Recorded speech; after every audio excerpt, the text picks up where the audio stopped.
Joining me in the room podcast to talk about his latest fight, winning amateur heavyweight title at Full Contact Promotions, is Nat, the natural Kabba. Welcome to the show, my friend. First time speaking to you. How's everything going? It's going good, brother. What did we say? It's Thursday. For about 5 days outside of fight night. I feel good, man. I feel good. Came out unscathed, unbanged up, all that good stuff like that. So that's a win. And yeah, looking forward to getting back in the cage soon.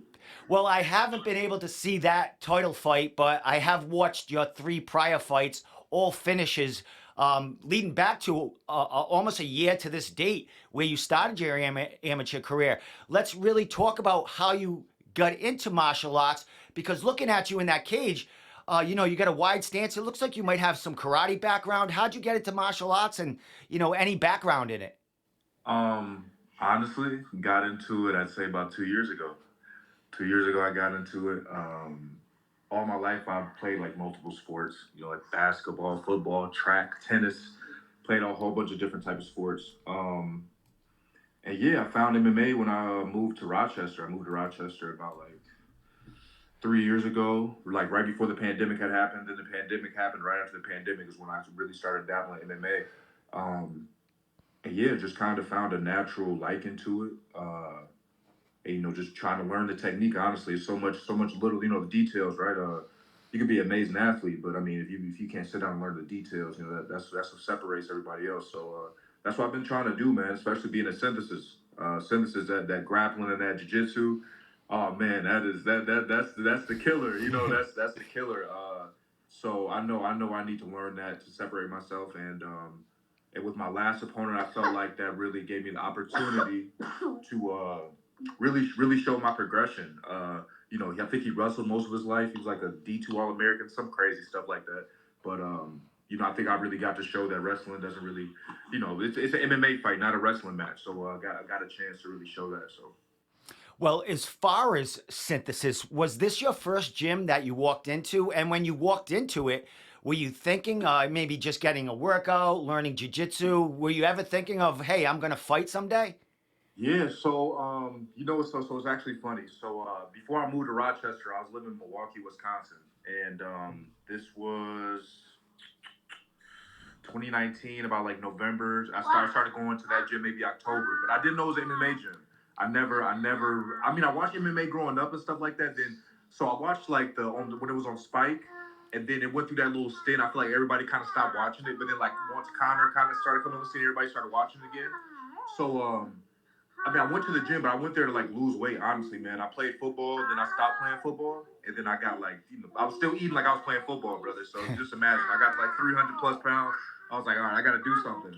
So it was like a little. It's called like 0 to 100, something like that. And it was like a little MMA gym, or like more of a MMA and fitness. I was going to the fitness classes, and the guy was just like, hey, like, you ever done this before? This, that, the third. I was like, nah, man, I never. And one of his fighters were getting ready for a fight, and he told me to start coming to the MMA practices. So that's when I started dabbling. I didn't know anything. I was basically a punching bag. I mean, I was a punching bag that punched back though, because I was big as fuck. But so then that's what kind of introduced me to it a little bit. But then I ended up moving to Rochester November 2019. So I started going to that gym maybe September 2019.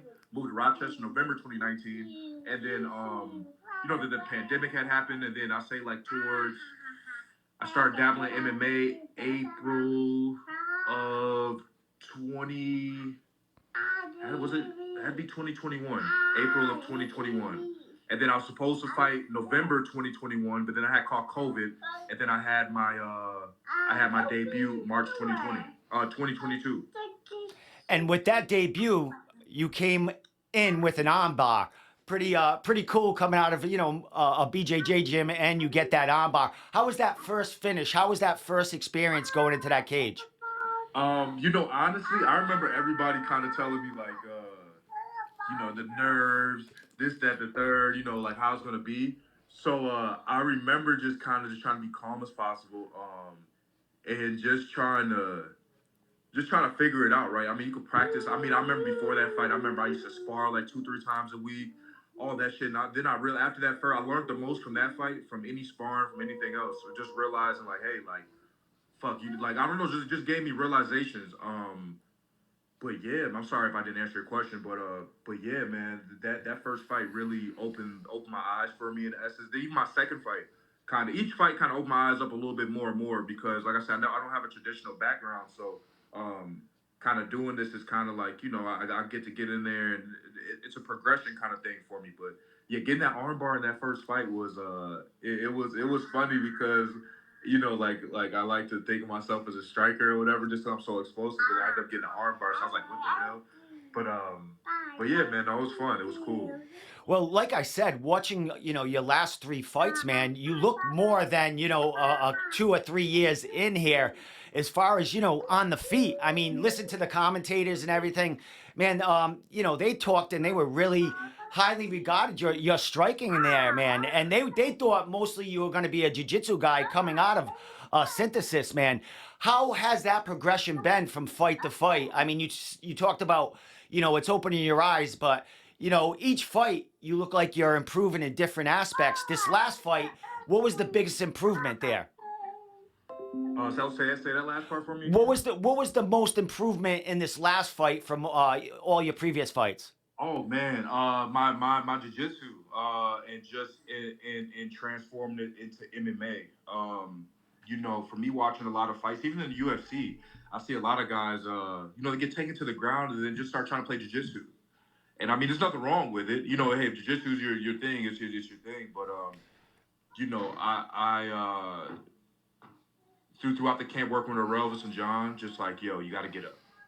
You got to get up. It's not a like we like I could throw up triangles and arm bars and shit from the bottom, but I'm just in this particular fight, I knew I knew I was going to get taken down, and it just wasn't an option just to be like try to play jiu-jitsu. The most damage that I could do was on the feet. So let's get up and then let's try to get back to the feet, get back to what I know. So yeah, for this fight, just really my grappling, getting in my head, just like because before it was like I was doing jujitsu, in the gi and just like playing jujitsu, do an arm bar. Oh man, I got this, I got that. And MMA, I just it's a time and place for everything. And this fight just wasn't the time and place to try to play jiu-jitsu. So it really helped me learn how to get up, hand fighting, just going through that constant grind and just having somebody on you, having fresh bodies on you, just trying to get up. So that definitely helped out.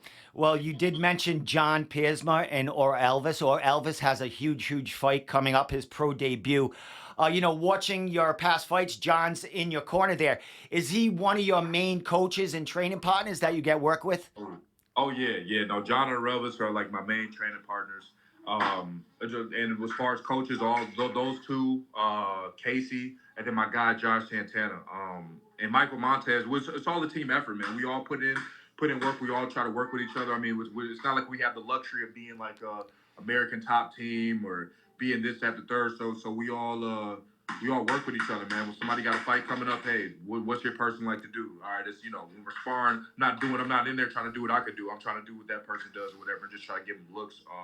And then as far as striking and we got Montez, John helps out, Revis tries to help out. Like I said, my personal guy Josh Santana, he tries to help out. So it's all a team effort, man. But having those two savages, oh my God, John Piersman and Revis, listen.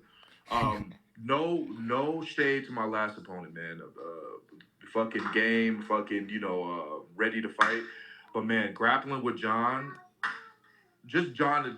Let's talk about John. John is strong. Fuck. I mean, I don't know if I can curse. I'm sorry. Yeah, you can curse. You can say whatever Okay, you want, man. okay. Listen, John Piersma is strong as fuck. Listen, this last camp, I got upwards of 270, and yeah, man, just grappling with him was just like he's strong. Like once he grab you, it's just like fuck. You know what I'm saying? It's a fuck moment. Like you got to do some shit. So then my opponent, so I'm thinking like it's a heavyweight fight. This guy's gonna be strong as fuck. This at the third.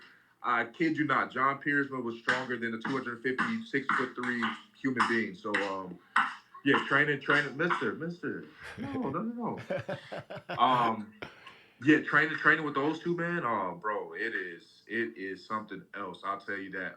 So yeah, it just kind of gives me confidence. Like when I do go against the grappler, I'm like, all right, listen, I've been here before. I've got my ass kicked in the gym plenty of times. I'm cool. But yeah, those two are fucking amazing, especially John, man. Like Revis is a beast. Don't get me wrong, but John is on a different level. I feel bad for whoever has to grapple him at 170 or fight him in general, right? But Yeah. once he gets a hold of you, like he likes to say, you're pretty much fucked. You're Well, pretty much fucked. one thing we know about John is, like you, he didn't have a martial arts background, came out of football, and basically became a sponge when he got into MMA. It looks like you're having the same track as John, and he's very successful in his pro career right now. On the cusp of something big for him, man. So is that a guy, not only in training, but is that a guy that you're following and trying to, mimic his career as well? Yeah, he's a interesting guy. He's all work, no play. He's kind of laid back, chill. I think all three of us add. It's like one of those necessary friend groups, right? You got the trios usually. You got this person that's like that, this person that's like that, this person's like that, and we're all our own human beings, and we all it's something special kind of that we got going on at Synthesis. Honestly, to have all three of us kind of there, and they're all the rest of our training partners as well that comes through our Rochester, but just our Synthesis group alone. I said it's having John there is just kind of like okay, it's a path, it's a pathway, right? As long as we keep winning, something's gonna come from it. So yeah, with him winning, it's like he's a few fights away from getting whatever opportunity. You know what I'm saying? I know whatever opportunity that he does get, he's gonna take full advantage of it. So just seeing what he does, I know when it's fight mode, he locks in, man. He locks in. Diet, working out, class. He is a true professional. So seeing that kind of lets you know like how to go about it. But I still have ways to go. I'm young. I'm young, and I like to have fun. Like I said, we're all necessary personalities, necessary people. So it makes it interesting in synthesis. As far as your age, if you don't mind saying, how old are you? I'm 26. Oh, Jesus. Yeah. Plenty of time to Oh do yeah. what you want, man. Well, as far as this fight, you came away with a title. Watching your previous fight, that was for Cage Wars. You got 2 fights for Cage Wars, 2 fights for full contact promotions. Your last fight for Cage Wars, you had a dominant win. The man couldn't make it to the 3rd round, retired on the stool. They were talking about a title fight for you there. Is that something you're looking for? Are you looking to stay in full contact and maybe defend that title? What's your output looking for in your next fight or two? Next fight or two, honestly, we got them lined up. We got one that should possibly be a Buffalo, depending on if the opponent takes it or not. And that's the end of April, I believe, April 29th. And then after that, back to Cage Wars in June. That's June 6th, and then that'll give me the 6th. And I know LFA should be coming to Buffalo in August, so try to do that one as well, and then that'll be 7 fights. Honestly, I don't see any reason to do any more amateur at that point. Kind of sit down, be a sponge for a little bit, and then make that pro debut. Yeah, so to answer your question, full contact. I'm definitely going to Cage Wars one more time. Full contact, possibly depends on who they bring in. But we kind of talking to Casey and sitting down, we kind of have a blueprint and kind of what the next moves are going to be. And I'm totally with it, man. I think it's time to start trying to get paid for this crazy madness sport that we play. So. Well, heavyweights are needed, my friend, and you look great on your feet. Like I said, the commentary, me watching your past fights, I would have never known that you were 2 or 3 years into mixed martial arts. Never mind, doing nothing. I mean, you look like you have that karate stance. You're really good on your feet, throwing a lot of kicks. And when you get the guys on the ground, man, you're pretty dominant, heavy, and you're getting that great coaching from Synthesis and John and Casey and Montez, all those guys there, man. They're bringing you up very well, bro. Yeah, no. Yeah, honestly, it's crazy because in the cage, I feel like I've only showed like maybe like 10%, 20% of kind of what I can honestly do. I mean, I can grapple, you know what I'm saying? I could grapple, it's so yeah, man, I feel like I've only got to show 20%. I feel like it's a time and place to really kind of show off my grappling and stuff like that. And one of maybe all three of these fights I might be able to show it off. When I go pro, I honestly think that's when I could really flourish because I could be a little bit more free in there. I feel like amateurs, it's a lot of rules, like Like my third fight. I mean, shit, I had threw like a head kick, and then I went for a flying knee, and I was just like, bro, if this was fucking professional, I would have. You know what I'm saying? Yeah. Like, but amateur. It's necessary, but I think pro is when I really get to flourish and really get to really show my freeness in there and just kind of just freestyle. Excellent. A couple more questions, my friend. I know that John and or Elvis, they get some work in with Bone MMA. Do you get some work in with them fellas too? I think they come to your gym and vice versa. Do you mix it up with those guys too? Yeah, no, man. Listen, like I said earlier about before my first fight, I used to spar like 2, 3 times a week, man. I used to spar Synthesis. I used to go to Bones, and I used to go to this boxing gym as well. But man, I just was like, it's like your first fight, right? You think you got to do all this, but now I only like to spar once a week. I really don't. Especially me being a bigger guy in the room, I don't. Mondays is usually when the gym is packed with different type of people, so I usually try to get my work in there. But yeah, like I said, 1 time a week. But I definitely before I used to with Bone and all those guys, I used to go down there all the time, just try to get that work in. But I'm realizing more and more fights is where I learn the most at. And that's besides drilling is where you learn all the good stuff. But as far as that liveliness, I think fights is where I really get to kind of see like, all right, hey, this worked, this didn't work, whatever the case may be. But yeah, Bone and those guys are fucking amazing. I love Bone, Hicks and Ball, all those guys over there, man. Excellent, my man. Well, last question before I give you shout outs and social media, all that other stuff. You mentioned when you grappled John and during training camp you were around 270. You weighed in what around 250 or so. How's the weight cut? Is that nothing for you? And how's the weight when you in camp and when you get into the cage? So this camp was a little interesting. Usually my fights I come in at like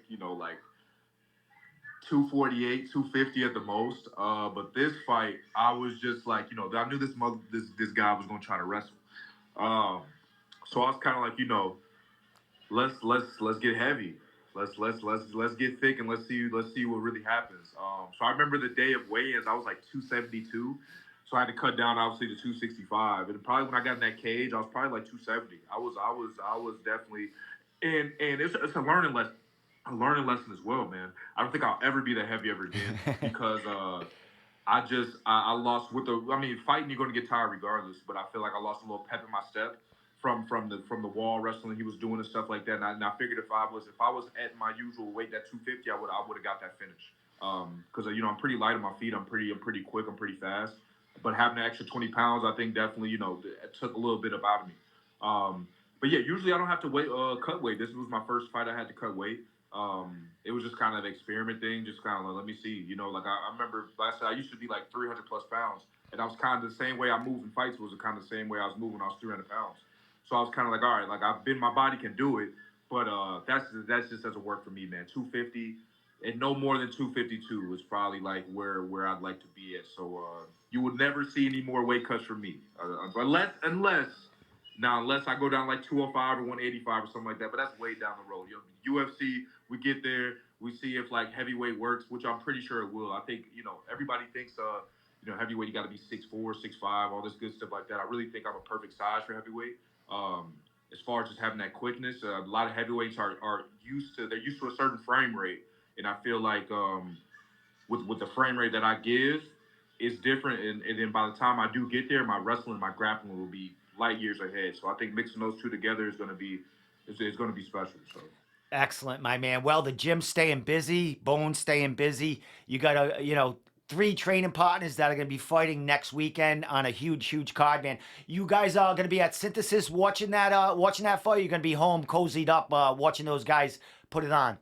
Yeah, I'm gonna be at Synthesis. I'm gonna pull up the Synthesis, watch those fights, man, and yeah, I'm intrigued. I'm intrigued to watch Arovis's fight, man. Arovis is a beast. Arovis is like he's one of those guys where in the gym he gets you in certain situations. He's such a nice guy that he doesn't choose to kill you. You know what I'm saying? So I'm intrigued to see him just get in the cage, just be able to kind of just have nothing to worry about. So yeah, I'm expecting big things out of him, man. He's on the path. I say if he gets like 2, 3, 4 finishes, man. I mean, it's pretty much he's gonna get his opportunity to do something big. I feel like so.